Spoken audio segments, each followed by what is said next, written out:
नमो अरिहंताणम, नमो सिद्धाणम, नमो आर्याणम, नमो विजयाणम, नमो लोहे सव्वसावणम। मंगलम भगवान वीरो, मंगलम गौतमो गणी, मंगलम कुंद कुंदार्यो, जैन धर्मोस्तु मंगलम। सर्वमंगल मांगल्यम सर्वकल्याणकारकम, प्रधानम सर्वधर्माणम, जैनम जयतु शासनम। नमो तीर्थनायकने, नमो ओंकार नादने, ओंकार संगर्यो जेणे, नमो ते कुंद कुंदने। अहो उपकार जिन वर्णो, कुंदनो ध्वनि दिव्यनो, जिन कुंद ध्वनि आप्या, अहो ते गुरु कहाननु। मंगलमय मंगल करण, वीतराग विज्ञान, नमो ताहि जाते भय, अरहंतादि महान। करि मंगल करियो महा, ग्रंथ करण के काज, जाते मिले समाज सब, पावे निज पद राज। मिथ्या भाव अभाव ते, जो प्रगटे निज भाव, सो जयवंत रहो सदा, यही मोक्ष उपाव। सो निज भाव सदा सुखद, अपनो करो प्रकाश, जो बहु विधि भव दुखन के, करी है सत्तानाश। मोक्ष मार्ग प्रकाशक ग्रंथ पूज्य गुरुदेव श्री के प्रवचन, भाग 3, पेज 228। गुरु भक्ति का अन्यथा स्वरूप कह रहे हैं। व्यवहाराभासी सच्चा स्वरूप नहीं जानने से गुरु की भक्ति करता है, वो भी अन्यथा होती है, क्योंकि आत्मा अनात्म के ज्ञान बिना वास्तविकता में गुरु को भी आत्मा गुरु का आत्मा को नहीं जानते, उनके शरीर को नहीं जानते, इसलिए असमान जातीय पर्याय की बात सामने आती है। वो असमान जाति मुनि पर्याय को ही गुरु मानता है, वास्तविक स्वरूप नहीं जानता है। अब देखो, गुरुदेव श्री कह रहे हैं कि बाहर से क्रिया पालने से मुनिपना नहीं होता, आत्मज्ञान से होता है। आत्मा समझ में आया है उसको शरीर और आत्मा से भेद ज्ञान होता है। ये परंतु बाहर से पालन करने से आत्मा सुधर जाएगा, ऐसा नहीं है। इसलिए बाहर से पालते हुए भी सच्चे गुरु न हो, ये संभव है। ये संभव है, देखा तो बाहर से ही जाएगा, अंतरंग किसी का दिखता नहीं है। ज्ञान उनके वाणी से कोई इशारा आ जाए वो अलग बात है, बाकी वास्तव में दिखता नहीं है, बाहर का शरीर ही दिखता है। इसलिए देखो क्या कह रहे हैं गुरुदेव, जो मुनि नाम रखकर उद्देशिक आहार लेने वाला तो व्यवहार से भी भ्रष्ट है। बाहर में ही भ्रष्ट है, अब अंदर तो कैसे होगा उसके सही, ये कहना चाह रहे हैं। और मुनि के लिए चौका बनाने वाले के तो व्यवहार भी मिथ्या है। मुनिराज को आहार दान देना है और उनके लिए आहार बना के रखें और उनकी पड़गाना करके आहार दे, तो पहली पड़गाना झूठी हो गई, इसलिए उनका व्यवहार भी मिथ्या है। मुनि के लिए आहार बनाया हो तो उसे मुनि नहीं लेते, ऐसा शुभ भाव होता है। मुनि के लिए आहार बनाया हो तो वो मुनिराज आहार ग्रहण नहीं करते, ऐसा भाव मुनि को होता है, परंतु वह भाव भी आश्रव है, धर्म नहीं। जो मुनि की अंतरंग परीक्षा नहीं करता वह व्यवहाराभासी है। देखो, अंतरंग आत्मस्वरूप की परीक्षा नहीं करता, आत्मा कैसा है, आत्मा की निर्मलता कैसी है, उसकी परीक्षा अब दिखता तो बाहर से है, पर परिणामों से परीक्षा की जा सकती है। तीर्थंकर देव कहते हैं परीक्षा किए बिना मानना मिथ्यापना है। देखो क्या कह रहे हैं तीर्थंकर देव, ऐसा कहते हैं कि परीक्षा न करे और माने तो मिथ्यापना है। तो यहाँ तो सच्चे मुनि की बात है, सच्चे मुनि को नमस्कार करने की बात है। भावलिंगी मुनि को निर्दोष आहार लेने का विकल्प आता है, वह चारित्र का दोष है। जिसे आत्मस्वरूप में एकाग्रता, छठे सात्विक गुणस्थान लायक आत्मा निर्मल हो गया है, आत्मस्वरूप को ये जानकर उसमें इतनी एकाग्रता हुई, इतनी निर्मलता हुई है कि वो छठे सातवें गुणस्थान वाले हो गए हैं। ऐसे मुनिराज को राग आता है छठे गुणस्थान में, तो वह आहार लेने का विकल्प आता है, तो वह चारित्र दोष है, आश्रव है और व्यवहार समिति है। शुद्ध आहार नहीं होने पर भी आहार शुद्ध है, ऐसा बोलना झूठ है। हमारे पास आहार शुद्ध नहीं है और हम मुनिराज को बोले आहार शुद्ध है। अरे हमारा खाना अपवित्र है, आलू प्याज से बना हुआ है, मांसाहार खा रहे हैं, और कोई शाकाहारी आ जाए, कोई त्यागी आ जाए और उनको कहें हमारा आहार तो खाना बिल्कुल ठीक है, हमारे यहाँ कोई गड़बड़ बात नहीं है, प्योर जैन खाना है, तो कितना बड़ा दोष है। विचार करना, ऐसा कहकर किसी को खाना खिलाना। उसी प्रकार मुनिराज के उद्दिष्ट आहार का त्याग है और उनके उद्देश्य से आहार बनाया और उन्हें कहना कि आहार शुद्ध है, तो ये झूठ हो गया ना। तो मुनिराज को कितना दोष लगेगा ऐसा बोलने वाले का, ऐसा विचार करना। यदि मुनि को पता चल जाए कि आहार दोष युक्त है तो वे उसे नहीं लेते। मुनिराज को ये मालूम पड़ जाए, देखो पहली बात तो बोलने वाला झूठा, अब मुनिराज को मालूम पड़ जाए तो फिर नहीं लेंगे। अशुभ से निवृत्ति व व्यवहार वृत्ति है, इसको व्यवहार वृत्ति कहते हैं, शुभ भाव कहते हैं, इससे पुण्य बंद होता है। व्यवहार वृत्ति आश्रव है और निश्चय वृत्ति संवर है, ऐसा अच्छी तरह समझना चाहिए। कोई कहता है निश्चय सम्यक दर्शन 7वें गुणस्थान में होता है, तो ये भूल है। निश्चय सम्यक दर्शन 7वें गुणस्थान में होता है, कोई ये कहे तो ये भूल है। निश्चय सम्यक दर्शन 4थे गुणस्थान में होता है, तत्पश्चात मुनिपना आता है। पहले सम्यक दर्शन होता है, फिर चारित्र होता है। सम्यक दर्शन ज्ञान बिना चारित्र नहीं होता है। सम्यक दर्शन ज्ञान बिना चारित्र अंधा चारित्र है। सच्चे ज्ञान बिना श्रद्धा अंधश्रद्धा है। मुनि 5 समितियों का पालन करते हैं, या ब्रह्मचर्य से मुनि की परीक्षा करना भी सच्ची परीक्षा नहीं है, वास्तविक परीक्षा नहीं है। ब्रह्मचर्य का पालन करते के तो जीव अनंत बार 9वें ग्रेवेक तक गया है। द्रविलिंग धार अनंत बार ग्रेवे को उपजायो, पे निज आत्म ज्ञान बिना सुख लेस न पायो। व्रत के 2 भेद है, एक निश्चय व्रत, दूसरा व्यवहार व्रत। एक निश्चय व्रत, दूसरा व्यवहार व्रत।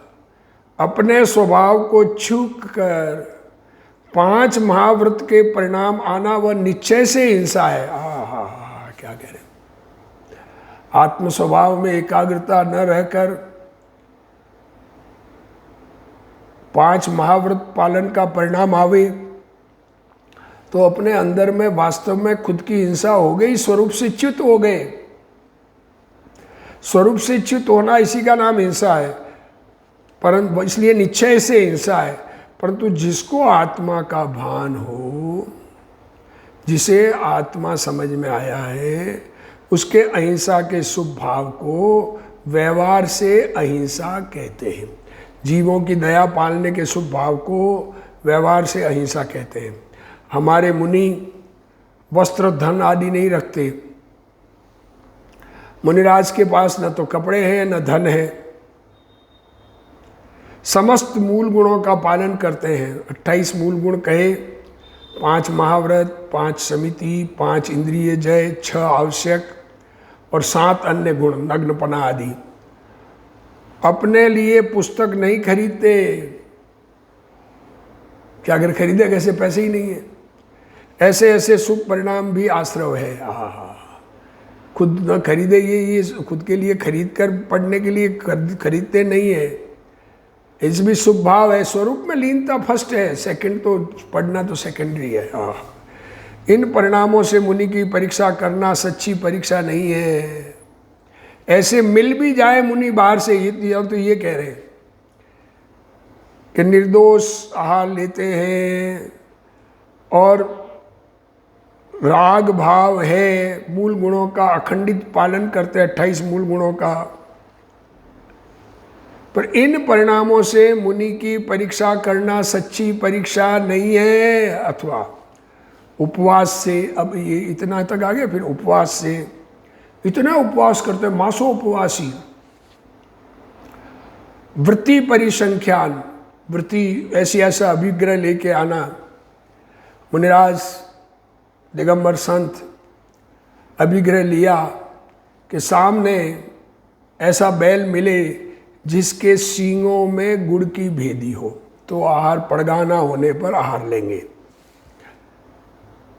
ऐसी ऐसी ऐसी प्रतिज्ञा लेके निकले। ये मतलब वृत्ति परिसंख्यान और उपवास आदि का नियम से मुनि की उस सब करने वाला होने पर भी उन नियम से परीक्षा करना भी यथार्थ नहीं है। जीव ने ऐसे उपवास आदि तो अनंत बार किए हैं। शील, तप व परिचय आदि सहन करना भी मुनिपना नहीं है। अंतर आत्मा का अनुभव ही वस्तुतः मुनिपना है। अरे धर्म की शुरुआत आत्मानुभव से होती है, और आत्मा की जितनी निर्मलता बढ़े उसका नाम गुणस्थान बढ़ना है। बाहर से तो कथन किया गया है, इसलिए उसको व्यवहार कहा। वास्तविक गुण श्रेणी चढ़ना तो अपने स्वरूप में लीनता का बढ़ना है, स्वरूप में निर्मलता का होना। आत्मा जितना निर्मल होगा, उसकी परीक्षा अज्ञानी नहीं करता। तथा कोई मुनि क्रोध आदि करे, वह तो व्यवहाराभास में भी नहीं आता। मुनिराज को अगर क्रोध आ जाए तो मुनि नहीं रहे, परंतु कोई मुनि बाह्य क्षमा भाव रखता हो। अब बाहर से क्षमा भाव वाले मुनिराज हो, कोई चमड़ी उतार कर नमक लगावे और आंख की कोर लाल नहीं हो, इतनी क्षमा भाव बाहर में दिखे, पर उसके द्वारा परीक्षा करे तो वह भी सच्ची परीक्षा नहीं है। दूसरों को उपदेश देना भी मुनि का लक्षण नहीं है। बहुत बढ़िया उपदेश है साहब मुनिराज का। उपदेश तो जड़ की क्रिया है, आत्मा उसको नहीं कर सकता। ऐसे बाह्य लक्षणों से व्यवहाराभासी जीव मुनि की परीक्षा करता है, वह यथार्थ नहीं है। परमहंसादि में भी ऐसे गुण होते हैं। परमहंस हिंदुओं के एक धर्म है परमहंस, और उनके साधु भी दिगंबर होते हैं, तो उनको वो भी ऐसे दिखते हैं।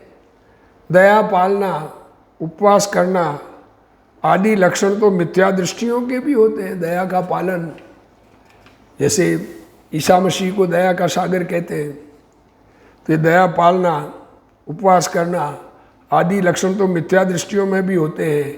ऐसे पुण्य परिणाम तो अन्य मुनियों में और जैन मिथ्या दृष्टि मुनियों में भी दिखाई देते हैं। इसलिए इसमें अतिव्याप्ति दोष आता है। किसी कोई भी पहचान करना हो तो उसका लक्षण सच्चा होना चाहिए, उसमें अव्याप्ति, अतिव्याप्ति और असंभव दोष नहीं होना चाहिए। जिसको पहचानना है उसमें कभी तो वह लक्षण दिखाई दे, कभी दिखाई न दे, उसको अव्याप्ति कहते हैं। अतिव्याप्ति में जिस लक्ष्य को हम देखना चाहते हैं उसमें भी वो लक्षण हो, और जिसको हम उसको नहीं स्वीकार करना चाहते उसमें भी वो लक्षण हो, तो अतिव्याप्ति है। और असंभव उसे कहते हैं जो संभव ही नहीं है, उसके द्वारा सच्ची परीक्षा नहीं करता, वह मिथ्या दृष्टि है। असंभव दोष से रहित सच्चे मुनि की परीक्षा करना चाहिए। तात्पर्य है कि शुभ भाव से मुनि की सच्ची परीक्षा नहीं हो सकती। तथा जिन गुणों का परीक्षा करने के लिए विचार करता है उनमें कितने ही जीवाश्रित है, कितने ही पुद्गलाश्रित है। मुनि की परीक्षा कर रहे हैं, उसमें कई लक्षण जीव के हैं, कई लक्षण पुद्गल के हैं। उन दोनों की भिन्नता नहीं जानने से असमान जातीय मुनि पर्याय में एकत्व बुद्धि से मिथ्या दृष्टि ही रहता है। शरीर आहार आदि की क्रिया जड़ से होती है। शरीर की क्रिया तो क्या है? आहार का निर्दोष आहार, ये तो जड़ का है। शरीर का चलना, ये भी जड़ का है, ये आत्मा से नहीं होती। आत्मा की इच्छा के अनुसार शरीर चले, ऐसा नियम नहीं है। इस प्रकार का भेद ज्ञान जिसको नहीं है वह व्यवहाराभासी है। शरीर की क्रिया आत्मा से होती है ऐसा माने तो एक द्रव्य का कर्ता दूसरे द्रव्य को माना। हाँ, क्रोधादि परिणामों को दूर करना आत्माश्रित है। देखो, अब क्रोध जिसमें नहीं है वो आत्मा है।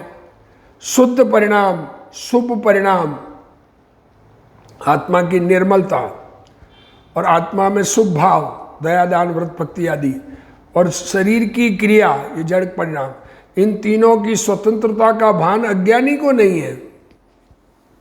अज्ञानी तीनों को स्वतंत्र नहीं देखता है। शुभ भाव क्या है, शुद्ध भाव क्या है, और शरीर की क्रिया, जड़ की क्रिया, पुद्गल की क्रिया, कर्म की क्रिया आदि ये पुद्गल की क्रिया है। क्षुधा जड़ की पर्याय, भूख लगी, ये तो आत्मा में जड़ की पर्याय है। अंतर में सहनशीलता के परिणाम होते हैं, वे जीवाश्रित है। उसको टॉलरेट, भूख सहन हो जाती है। शांत परिणाम वाले को, मंद कषाय वाले को भूख सहन हो जाती है, वो जीव का परिणाम है। जठराग्नि रूप सुधा जीव के नहीं है। पेट में जो जठराग्नि लग जलती है वो जीव का भाव नहीं है। क्या कहें, अरे वो जीव का भाव, बाहर में पेट में जठराग्नि हुई, ये जीव का भाव नहीं है, पर उस समय सहन नहीं हो, ये चारित्र मोह का उदय है। दुख लगे, ये वेदनीय का उदय है, पर आत्मा में दुख का परिणाम होता है। निमित्त वेदनीय कर्म है, पर आत्मा को चारित्र मोह के उदय से सहन नहीं होता। अज्ञानी मानता है कि मुझे भूख लगी है, बस ये पेट में भूख लगी है, उसको मानता है कि मुझे भूख लगी है। विभाव परिणाम जीव के है, ये विभाव परिणाम है। चारित्र मोह के उदय से भूख सहन नहीं होती है, दुख लगता है। ये परिणाम, दुख का परिणाम जीव में हुआ है। समकीति को भी विभाव परिणाम आते हैं, वह समझता है कि ये भाव मेरी कमजोरी के कारण आते हैं। सम्यक दृष्टि को जो विभाव भाव आते हैं वो समझता है कि ये मेरी कमजोरी से आते हैं, पर के कारण नहीं आते। कोई जीव पर की दया पालता है, दूसरे जीवों की रक्षा का परिणाम करता है। इस कथन में देखो, अब पर की दया पालता है ये कहा, तो इस कथन में पर के शरीर की क्रिया जड़ के आश्रित है। अगले को बचा, वो शरीर जो है नहीं टूटा फूटा हुआ, ये तो जड़ के आश्रित है। और अपने में अनुकंपा के परिणाम हुए, वो जीवाश्रित है। और खुद के भी हाथ आदि का हिलना, उसने बचाने रूप शरीर आदि का हिलना, ये जड़ की क्रिया है। परिग्रह नहीं आना, वह जड़ाश्रित है। अपरिग्रह, धन दौलत इज्जत वैभव नहीं होना, और राग की मंदता होना, उस समय परिग्रह नहीं है। और राग कषाय मंद है, शांत है, नहीं है तो नहीं है, वह जीवाश्रित है। इस प्रकार जिसको जीवाश्रित भाव और पुद्गलाश्रित भाव का पता नहीं है, वह मिथ्या दृष्टि है। जीव का भाव क्या, पुद्गल का भाव क्या, ये जो इसको नहीं समझ है, दोनों को एक में एक मानता है, यह मिथ्या दृष्टि है। उपवास में राग की मंदता होना जीव के आश्रित है। उपवास में खाना नहीं खाया, ये तो जड़ की क्रिया है। आहार का न आना जड़ के आश्रित है। और राग कषाय मंद होना, ये जीव का परिणाम है। अगर कषाय तीव्र है, आहार नहीं लिया, दुखी हो रहा है, आर्त ध्यान हो रहा है, तो जीव में तो परिणाम बिगड़े हुए हैं। क्रोध के परिणाम होना जीवाश्रित है, और आंख लाल होना जड़ आश्रित है। देखो गुरुदेव श्री एक खुलासा कर रहे हैं। उपदेश के शब्द जड़ आश्रित है, ये वाणी ये जड़ आश्रित है। और उपदेश देने का भाव, ये मैं बोलूं ऐसा अंदर में विकल्प, ये राग, ये दुख, ये जीव का राग भाव है, ये आश्रव भाव है, ये जीवाश्रित है। इस प्रकार जिसको दोनों के भेद ज्ञान नहीं है, वह सच्ची परीक्षा नहीं कर सकता। चैतन्य और जड़ दोनों असमान जातीय पर्याय है। आत्मा चेतन है और शरीर आदि पुद्गल जड़ है। इन दोनों की मिश्रित पर्याय ये असमान जाति है। जड़ की पर्याय मुझसे होती है, ये शरीर के काम मुझसे होते हैं, ये मैं चाहूँ जैसा बोल सकता हूँ, ऐसा अज्ञानी मानता है। वह असमान जाति मुनि पर्याय में एकत्व बुद्धि से मिथ्या दृष्टि ही रहता है। अब मुनि के दोनों की क्रियाएं एक में एक मानता है, आत्मा और शरीर की क्रिया, तो वो मिथ्या दृष्टि रहता है। अब मुनि की सच्ची परीक्षा कैसे होती है वो बताते। देखो, मुनि को व्यवहार होता अवश्य है, परंतु व्यवहार से मुनि की सच्ची परीक्षा नहीं होती। क्या कहें? सम्यक दर्शन ज्ञान चारित्र की एकता रूप मोक्ष मार्ग ही मुनि का सच्चा लक्षण है। मुनि कैसे होते हैं? सम्यक दर्शन ज्ञान चारित्र रूप वर्णन करें। आत्मा में सच्ची श्रद्धा, आत्मा की श्रद्धा, आत्मा को जानना, आत्मा को मानना सम्यक दर्शन और ज्ञान है। आत्मा को जानना ज्ञान है, आत्मा की श्रद्धा सम्यक दर्शन है, और आत्मा में एकाग्रता ये सम्यक दर्शन चारित्र है। ये तीनों सम्यक दर्शन ज्ञान चारित्र, ये तीनों की जितनी एकता कही, साथ नहीं हो जाते, सम्यक दर्शन के साथ चारित्र नहीं होता, पर जितना आत्मा को निर्मल जाना, आत्मा को जाना और उसमें जितनी निर्मलता हुई, तो जितनी निर्मलता हुई उतना चारित्र है। ये मोक्ष मार्ग ही मुनि का सच्चा लक्षण है। यह एकता की बात है, पूर्णता की बात नहीं है। तीनों है सम्यक दर्शन ज्ञान चारित्र, तीनों सम्यक चल रही है, एक के तीनों मिथ्या चल रही है। ये इसका नाम मोक्ष। पूर्णता नहीं, पूर्णता तो सर्वज्ञान होने पर होता है। चौथे पांचवें गुणस्थान में सम्यक दर्शन सम्यक ज्ञान है। तत्पश्चात आगे बढ़कर प्रथम सातवां गुणस्थान आता है, फिर छठवां आता है। देखो क्या कहा, क्रम क्या है? अनादि अज्ञान से मिथ्यात्व कर्म का आत्मस्वरूप के लीनता के प्रयत्न से, तत्व निर्णय के प्रयत्न से, सच्चा तत्व निर्णय होने पर, आत्मा के पक्का निर्णय होने पर आत्मा की श्रद्धा होती है, तो जो कर्म का पहला उपशम होता है उसको उपशम सम्यक दर्शन कहते हैं। और उसके बाद में वो श्रद्धा बनी रहे और देशघाती कर्मों का उदय आवे, मतलब जो सम्यक्त्व प्रकृति का उदय आवे और सम्यक दर्शन मेंटेन रहे, उसको क्षोभशम सम्यक दर्शन कहते हैं। और तीनों कर्म देशघात सर्व प्रकार से मिथ्यात्व का नाश हो जाए, उसको क्षायिक सम्यक दर्शन कहते हैं। अब ये चौथा और पांचवा गुणस्थान ये एक सम्यक दर्शन का है, सम्यक ज्ञान का है। उस सम्यक दर्शन ज्ञान में आंशिक आत्मा की स्थिरता भी है, क्योंकि कषाय अनंतानुबंधी कषाय चौकड़ी का अभाव चौथे गुणस्थान में हुआ, अप्रत्याख्यान का पांचवें में हुआ, और प्रत्याख्यान का अभाव छठे सातवें में होता है। पर निर्ग्रंथ दशा धारण करने के बाद जब ध्यान में बैठे और आत्मा में एकाग्रता बढ़े, तो प्रत्याख्यान कषाय का भी अभाव हो, सातवां गुणस्थान प्रकट हो, फिर जब राग आता है उसको छठवां कहते हैं। स्वरूप में अकषाय परिणति होती है, वह निश्चय व्रत है, और शुभ परिणाम आते हैं, वह व्यवहार व्रत है। चौथे गुणस्थान में स्वरूपाचरण चारित्र है।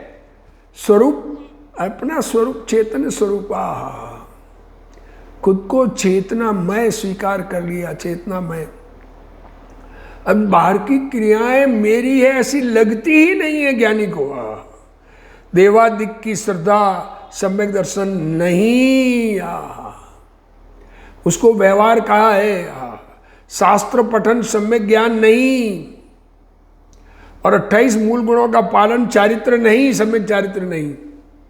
ये तीनों की एकता तो आत्मा में हो रही है, ये तो बाहर में तीन चीजें हो गई। अष्टशास्त्री में कहा है कि परीक्षा करके देवादि को मानने वाला समकिति है। परीक्षा करके देव का स्वरूप क्या है वास्तविकता में। समदभद्राचार्य ने भी आप परीक्षा की थी। वे कहते हैं कि हे प्रभो, देवों के आगमन से, आकाश में गमन से, चामरादि विभूति से मैं आपको महान नहीं मानता, आपकी सर्वज्ञता और वीतरागता से पूज्यपना मानता हूँ। जैसे व्यापारी किसी वस्तु को लेते समय परीक्षा करता है, व्यापारी किसी वस्तु को लेते समय परीक्षा करता है, उसी प्रकार यहाँ उपादान निमित्त स्वभाव विभाव। हाँ, क्या करें, व्यापारी हम बाजार में खरीदने जावें, माल व्यापार करना है, माल खरीदे तो परीक्षा करके बाजार के भाव को ध्यान से देखकर जिसमें 2 पैसे का नफा हो ऐसा माल खरीदते हैं। उसी प्रकार यहाँ उपादान निमित्त, उपादान किसे कहना, निमित्त किसे कहना, स्वभाव क्या है, विभाव क्या है। आत्मा का स्वभाव जैसे ज्ञान स्वभाव है, विभाव राग आदि है। उपादान हमारा, हम चैतन्य भगवान है, सामने गुरु उपदेश देने वाले निमित्त है। और द्रव्य गुण पर्याय क्या है आदि का स्वरूप समझकर परीक्षा करना चाहिए। जीव आत्मा के भान बिना, आत्मा की समझ नहीं, मुनिपना लेकर शुक्ल लेशा के परिणाम करके अनंत बार 9वें ग्रेविक तक गया है। आत्मा के समझ बिना, मुनिपना लेकर शुक्ल लेशा के परिणाम करके अनंत बार 9वें ग्रेविक तक गया है, तथापि उसको धर्म नहीं है। और आत्मा का भान करके मेढक भी सम्यक दर्शन प्राप्त कर सकता है। आत्मा की समझ करे तो एक मेंढक भी, जो कथा आती है मेंढक की, वो मेंढक जा चल रहा है और आत्मा की समझ थी, शरीर से भिन्न मैं चैतन्य भगवान हूँ, ऐसी उसको समझ वर्त रही थी। ऐसा प्रथमान योग की कथा है। तो सम्यक दर्शन प्राप्त कर सकता है। ज्ञानी अपनी शक्ति अनुसार तप त्याग करता है, किंतु यदि हट करे, देखो ज्ञानी भी शक्ति अनुसार करता है, हट करे कि मुझे तो ये छोड़ना, मुझे ये नहीं चाहिए, मुझे ये नहीं चाहिए, तो मिथ्या दृष्टि हो जाता है। शक्ति अनुसार जैसा जैसा सहज, इसको कहते हैं सहज जो होता है, आत्मज्ञान समदर्शिता विचरे उदय प्रयोग, ते कहिए ज्ञानी दशा बाकी वाचा ज्ञान। बाकी तो फालतू की बातें। यदि जीव को मोक्ष मार्ग की पहचान हो तो मिथ्या दृष्टि नहीं रहता, परंतु यदि मुनि का सच्चा स्वरूप ही नहीं जाने तो सच्ची भक्ति कैसे हो। मुनि का सच्चा स्वरूप ही नहीं ज्ञान में तो सच्ची भक्ति कैसे हो, नहीं होती। जिस प्रकार स्वर्ण कसौटी करके लिया जाता है, सोना खरीदेंगे, बाजार में खरीदने जावें तो उसको सुनार लेता है, सोना हमारा देना है, तो वो पहले कसौटी पर कसता है, उसको मालूम पड़ता है कि इसमें इतना गोल्ड है, इतना दूसरा, उसकी लकीर देखकर। उसी प्रकार धर्म की परीक्षा करनी चाहिए। बिना परीक्षा के माना हुआ धर्म सच्चा धर्म नहीं होता है। किसी के कहे कहे मानने वाला सच्चा धर्म नहीं होता है। वो माइंड वाश है। अब जीवन में किसी ने कुछ कह दिया और दिमाग में लगा दिया, चला रहे, अपने विचार नहीं किया, खुद ने विचार पूर्वक ग्रहण नहीं किया। धर्म की कसौटी नहीं करे तो नहीं चल सकता। अज्ञानी सच्चे मुनि की अंतर की परीक्षा नहीं करता। जिसे आत्मज्ञान नहीं है, आत्मज्ञान का प्रयत्न नहीं है और कहे कहे मानना है, जो कहे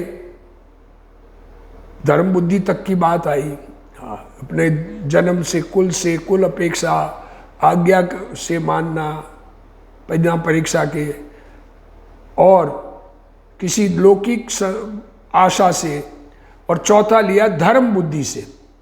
तो ये धर्म बुद्धि से धर्म धारण करे पर परीक्षा ना करे, और व्यवहार से अथवा शुभ क्रिया से परीक्षा करके सेवा से भला जानता है। देखो, बाहर की क्रिया से और उसकी सेवा करने के परिणाम से, उससे उनको मुनि मानता है, परंतु पर की सेवा से भला नहीं होता। किसी और की सेवा करने से हमारा भला नहीं होता। पर की सेवा पुण्य है, धर्म नहीं। अज्ञानी जीव उससे भला माँ जानकर सेवा करता है, वह अनुरागी होकर गुरु की भक्ति करता है। क्या करें, बहुत अनुरागी होकर गुरु की भक्ति करता है, गुरु के प्रति बहुत प्रेम है, गुरु के लिए मरने मारने को तैयार है। अरे कषाय होती है। इस प्रकार व्यवहाराभासी सम्यक दर्शन ज्ञान चारित्र की एकता रूप मुनि का लक्षण है। इस प्रकार जो व्यवहाराभासी है, जिसने सच्ची परीक्षा नहीं की है, अपने आत्मा को जाने बिना सच्ची परीक्षा होती ही नहीं, क्योंकि आत्मा को जाने बिना दूसरे आत्मा को भी नहीं जानते। आत्म अनात्म के ज्ञानहीन, जे जे करणी तन करण छीन। एकता रूप मुनि का लक्षण है, ऐसा है। और ऐसा स्वीकार नहीं किया, ऐसा नहीं जानकर बाह्य से भक्ति करता है, इस कारण उसको धर्म नहीं होता। इस प्रकार व्यवहाराभासी की गुरु भक्ति का स्वरूप कहा। गुरु भक्ति, हमें सच्ची गुरु भक्ति प्रकट हो। अपने आत्मा को जानने पर सद्गुरु की भी पहचान होती है। हम आत्मिक स्वरूप की खोज में रहें और अपने आत्मा को अपने रूप अनुभव करें तो हमें सच्चे गुरु दिखेंगे। उसके बिना गुरु भी सच्चे दिखते नहीं, क्योंकि आत्मा बतावे वो सच्चे गुरु है। हाँ, ये बात अंदर में विचार करके अपने आत्मा का निर्णय करने का प्रयत्न करना, अपने को बदलने का प्रयत्न करना, जगत के लिए अपना कार्य नहीं करना, ये ख्याल रख के सब ऐसा धर्म प्राप्त करे, मोक्ष मार्ग प्राप्त करे। इसी भावना के साथ आज का स्वाध्याय पूर्ण करता हूँ। हे जिनवाणी भारती तोई जपूं दिन रैन, जो तेरा शरणा गए सो पावे सुख चैन। जा वाणी के ज्ञान ते सूझे लोकालोक, सो वाणी मस्तक नमो सदा देत हूँ ढोक। जिनवाणी मात की जय।